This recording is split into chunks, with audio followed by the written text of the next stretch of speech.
más o menos qué fue la Internacional Situacionista y cuáles eran sus teorías y cuáles eran sus postulados.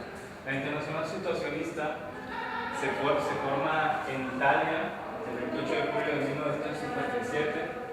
Es la fusión de varios movimientos de vanguardia: la Internacional Letrista, el movimiento internacional por el trabajo sindicalista, la Asociación Psicográfica, y ellos tenían como meta reivindicar varios postulados que el surrealismo traía desde antes. Sábese que el surrealismo tenía esta estética del subconsciente y de las irrealidades, y que más allá de la razón. Sin embargo, el surrealismo, a como se ha ido gestando a través de los años después de que superara el surrealismo, se ha ido realmente haciendo cada vez más vago lo que es el surrealismo, hasta dejarlo como una especie de estética fantástica sin más.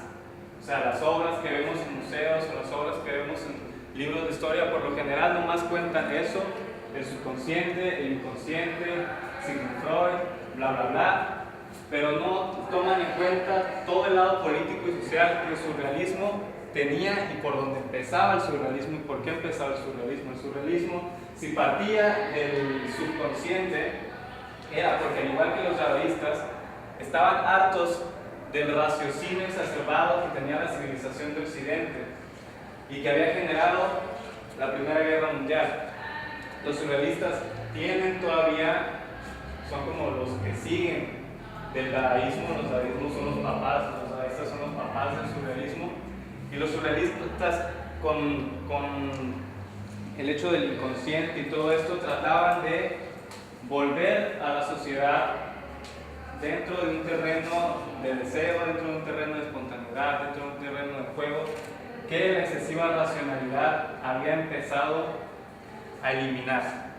Entonces, bajo estas cosas que el surrealismo ya postulaba, la Internacional Situacionista, bajo más teorías, empieza a gestarse y es como empieza a tomar principio.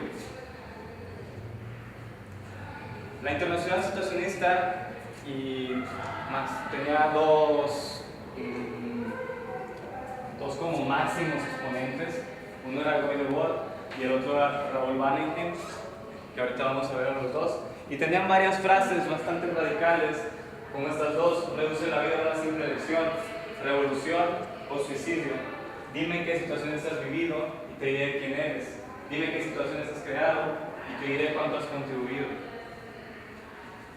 Entonces, la base principal de la Internacional Situacionista era diseñar y crear situaciones que pudieran liberar a la gente del letargo de la vida diaria que los condenaba a estar en una rutina sin un descanso posible, de una supervivencia total, tratarlos de liberar y que empezaran a vivir realmente su vida. Diseñar y crear situaciones relevantes para toda la sociedad europea. Por medio de estas situaciones, desatar una reacción en cadena que llevara a cambiar a los participantes sin posibilidad de retorno. ¿Cómo sin posibilidad de retorno? Eran situaciones trascendentes en la vida, pues. No eran cosas monótonas o nulas o aburridas que simplemente las vivías y a la mañana siguiente ya no recordabas, sino que trataban de dotar la vida realmente de experiencias fructíferas y que te dejaran algo para vivir, liberar la vida diaria, crear y difundir nuevas pasiones, generar una revolución en el comportamiento, llevar un cambio significativo en la cultura. Entonces, bajo todos estos objetivos, se llevó a cabo bajo varias teorías que tenían ellos y métodos para poder liberar a la gente de todo este letargo en el que se vivía, de todo el aburrimiento, de toda la monotonía. Estaba la deriva, el detorne, la creación de situaciones, obviamente, la psicogeografía y el urbanismo unitario. Voy a explicar cada una de ellas. La deriva. ¿De qué se trataba la deriva? Los situacionistas eran franceses, eran europeos y ya vivían dentro pues, una ciudad. La deriva planteaba hacer un cambio dentro de la forma en como yo experimento la ciudad, dentro de la forma funcionalista en la que yo intervengo dentro de esa ciudad y en la que yo transcurro dentro de esa ciudad. Por lo general yo recorro la ciudad y el pensamiento común es voy de punto A punto B y si no voy a ningún lado no me muevo entonces. La deriva lo que postula es recorrer sin ningún destino objetivo una ciudad, recorrerla para realmente apreciarla afectivamente, emotivamente, dentro de los mismos límites de la ciudad, pero sin un objetivo claro, vaya. Era un intento de perderse dentro de todas las características estéticas, formales, emotivas que una ciudad puede evocar. Era una forma de exploración, era una forma de viajar dentro de un espacio y de experimentar realmente el viaje, de experimentar realmente el espacio. Iba en contra de todos los postulados tradicionales de lo que un viaje debe ser, que por lo general es, pues como dije ahorita, vas del punto A, vas del punto B, no importa cómo recorres, lo importante es llegar a tu destino. El situacionismo trataba de romper con esta funcionalidad y bajo esta teoría iban manejando varios métodos de cómo viajar. No era nada más voy y salgo y recorro a lo tonto. O sea, sí podías hacerlo, pero el situacionismo tampoco dejaba todo al azar, sino que igual tú dentro de tu misma creatividad puedes decir, ok, voy a hacer una deriva, pero esta deriva se va a tratar de tal cosa, no sé, voy a voltearme e ir persiguiendo, cuando veo un perro lo voy a seguir, y si veo otro perro me voy a mover y voy a seguir ese otro perro, y si veo otro perro me voy a mover y voy a seguir otro perro. Entonces eran formas de inventar juegos para ir experimentando el recorrido. Decían los situacionistas que se puede derivar solo, pero es mejor derivar en grupo porque según ellos, entre 2 o 3 personas, alcanzarían una experiencia mucho mayor, una elevación de conciencia mucho más fructífera. Decían que no se podía derivar en la lluvia, que no era muy coherente, pero sorprendentemente decían que era mejor si había algún desastre natural, que todavía era mejor derivar de esa manera.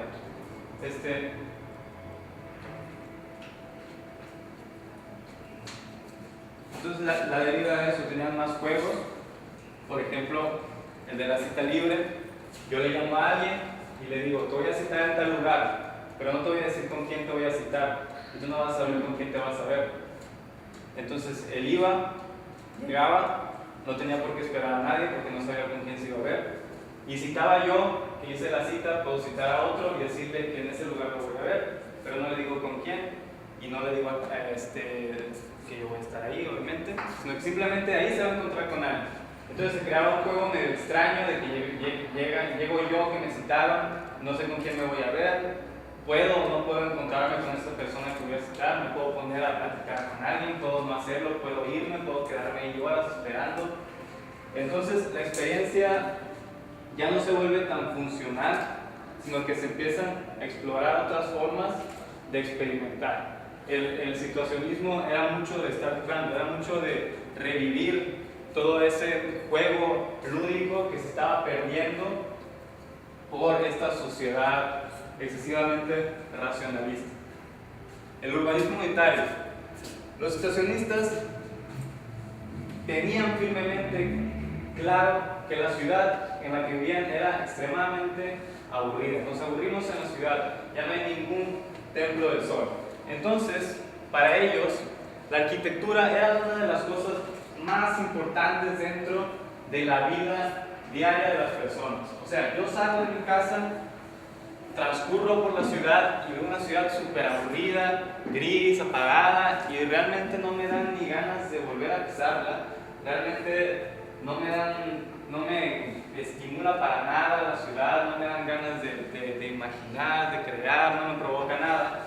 Entonces, el urbanismo unitario postulaba crear una ciudad, transformar la ciudad en la que se vivía para que esta ciudad estimulara la imaginación de la gente, la sacara de toda esa realidad, engendrara sueños, la pusiera a pensar, la pusiera a activarse el cerebro, pues, de cierta manera, que fuera una ciudad afectiva, una ciudad emotiva, en donde la gente se divirtiera, que no nomás pasara de aquí para allá, de su casa al trabajo y del trabajo a su casa, sin ninguna experiencia más allá que es.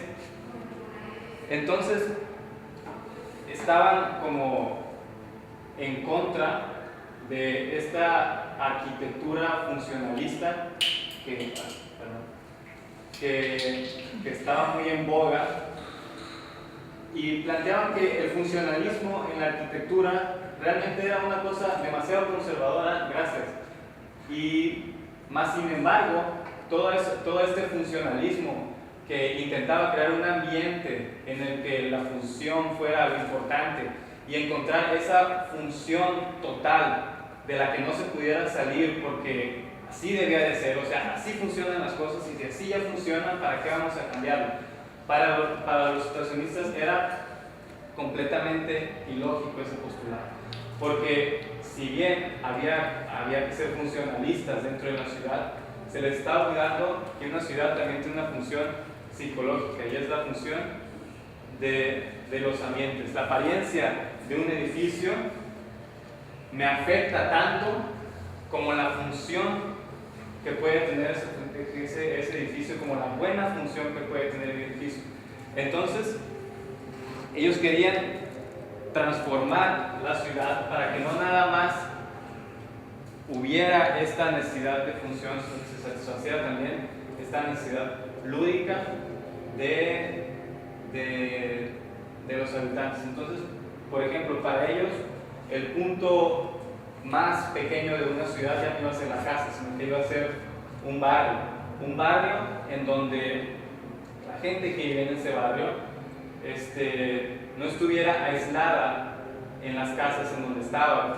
Por ejemplo, critican mucho a las privadas, por ejemplo, porque son cercos enormes en donde la gente ya no se comunica con nadie. Entonces, en un barrio, disponer los elementos de la arquitectura de tal manera que exista una verdadera comunicación entre las personas, que no se pierda ese diálogo que es fundamental para el desarrollo de la sociedad. Más aparte, tenían otras ideas, por ejemplo, de crear barrios, que cada uno de esos barrios estimulara un sentimiento. Por ejemplo, yo ver el barrio de la alegría, el barrio del miedo, el barrio, no sé, de la vergüenza. Por ejemplo, tenían esto del barrio del miedo, que ellos querían hacer como una especie de comunidad con la arquitectura muy gótica, y que no entrara mucho la luz y todo muy oscuro, y entonces cuando la gente entrara realmente experimentara como ese miedo, y que viajar a través de esa ciudad fuera como ir aprendiendo de todas las experiencias posibles que se podía tener dentro de la vida misma. Era una cosa medio fantástica, estaba medio Mario Bros, medio Pokémon, las teorías que tenían, pero sin embargo eran demasiado radicales dentro de la época que estaban y dentro del conservadurismo funcionalista que se tenía.